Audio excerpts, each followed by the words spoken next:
Pemirsa Komisi Nasional Hak Asasi Manusia Republik Indonesia Komnas HAM menyerahkan hasil investigasi Komnas HAM terhadap tragedi sepak bola Kanjuruhan Malang kepada Menko Polhukam Mahfud MD. Komnas HAM menyimpulkan tragedi di Stadion Kanjuruhan merupakan peristiwa pelanggaran HAM. Komisi Nasional Hak Asasi Manusia Republik Indonesia Komnas HAM menyerahkan hasil investigasi tragedi Kanjuruhan kepada Menteri Koordinator Bidang Politik Hukum dan Keamanan Menko Polhukam Mahfud MD di kantor Kemenko Polhukam Kamis siang.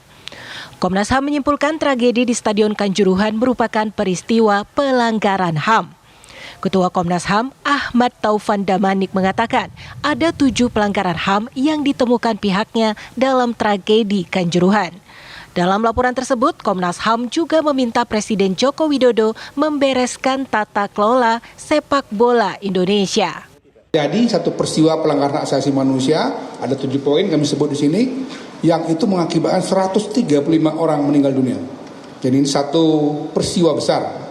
Peristiwa kemanusiaan yang sangat menyakitkan, tidak saja bagi bangsa Indonesia, tapi kita tahu seluruh dunia ikut berduka dengan itu. Dan ada ratusan lagi orang yang cedera, ada kerusakan properti baik milik pemerintah maupun milik masyarakat. Jadi ini tidak bisa kita anggap ringan. Ini persoalan sangat serius. Karena itu isi laporan ini poinnya adalah meminta supaya ada evaluasi menyeluruh.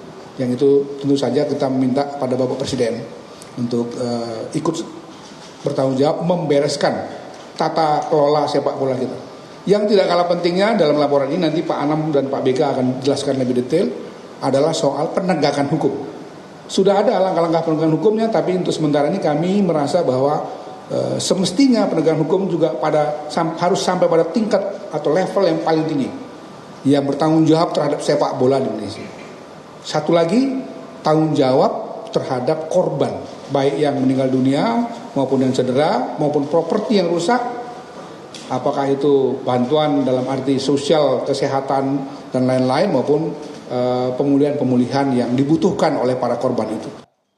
Sementara itu, Menko Polhukam Mahfud MD menilai hasil penyelidikan dan rekomendasi Komnas HAM soal tragedi Kanjuruhan lebih keras dibandingkan temuan Tim Gabungan Independen Pencari Fakta TGIPF.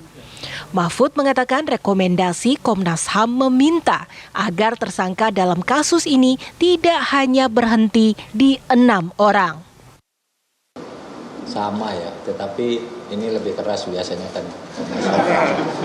Pokoknya jangan hanya itu yang ditindak tuh, di atasnya ada lagi gitu, kayak gitu tadi. Artinya sekarang semua misalnya tindakan hukum pemerintah sudah ada 6 tersangka, sudah ada yang ditahan dan seterusnya. Komnas HAM bilang ya betul tuh, harus ada yang bertanggung jawab secara berjenjang. Karena yang di atasnya masih banyak lagi. Itu yang baru misalnya. Yang lain-lain ya hampir sama gitu, tetapi Komnas HAM lebih detail dan lebih datanya lebih lebih dilengkapi lagi daripada yang kita dulu. Tapi substansinya hampir. Hasil investigasi tragedi kerusuhan di Stadion Kanjuruhan nantinya akan diberikan kepada Presiden Joko Widodo. Dari Jakarta, Elva Rizka Bayu Rustam, TV One mengabarkan.